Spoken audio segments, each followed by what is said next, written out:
Airport থেকে আব্দুল্লাপুর, জুলাই জুড়ে উত্তরা যেন যুদ্ধক্ষেত্র। স্কুল, কলেজ ও বিশ্ববিদ্যালয় মিলিয়ে শতাধিক শিক্ষা প্রতিষ্ঠানের হাজার হাজার শিক্ষার্থীর সঙ্গে রাজপথে প্রতিরোধ গড়ে তোলেন সাধারণ মানুষ।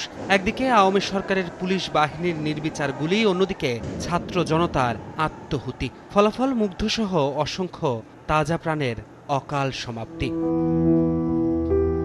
4 বছরের ছোট্ট আলিফা জানালায় মুখ গুজে এখনো খুঁজে ফেরে বাবাকে। বছর দশকের ছোট্ট ছেলে আলভিও শেষবারের মতো দেখতে পায়নি বাবাকে। 18 জুলাই উত্তরার 7 নম্বর সেক্টরে নিহত হওয়ার প্রায় 15 দিন পর সন্ধান আসে আসাদুল্লাহর। কিন্তু ততদিনে আঞ্জুমান মুফিদুলের কল্যাণে তিনি চিরনিদ্রায় শায়িত হয়েছেন রায়ের বাজার কবরস্থানে।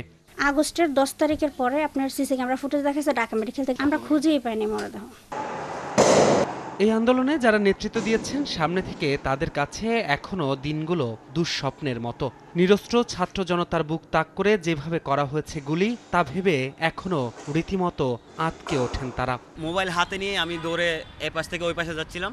ঠিক যাওয়ার সময় আমার পায়ে কয়েকটা স্পিনচাল বুলেট লাগার পরে আমি আবার পিছন দিকে দৌড় দিই।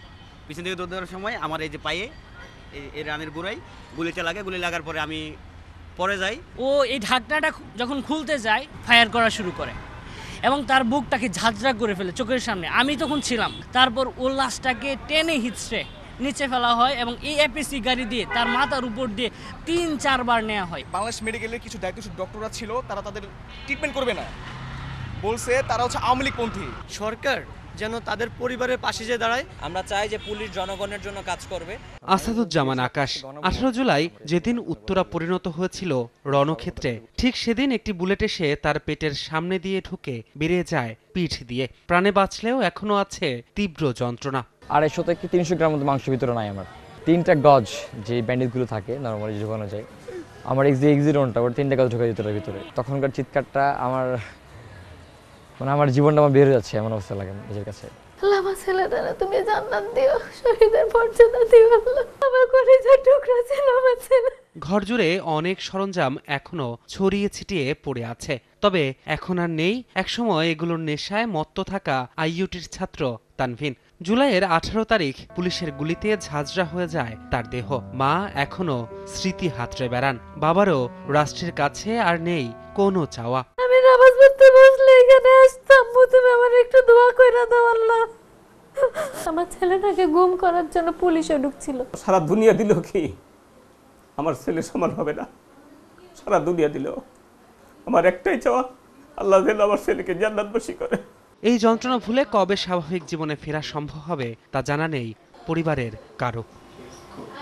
এই ড্রোনটি তানভিনের হাতে গড়া, যে তানভিন আমাদেরকে শিখিয়ে গিয়েছে অল্প বয়সে কিভাবে অন্যায়ের বিরুদ্ধে বুক চিতিয়ে দাঁড়ানো যায়। এমন অনেক শহীদ আছেন যারা জুলাই অভ্যুত্থানে নির্মম হত্যাযজ্ঞের শিকার হয়েছেন। এই পরিবারগুলোর প্রত্যাশা, দ্রুত যারা এসব অন্যায়ের সঙ্গে জড়িত ছিলেন তাদের সুষ্ঠু এবং দৃষ্টান্তমূলক শাস্তি। ধ্রুব ব্যানার্জি, সময় সংবাদ, ঢাকা।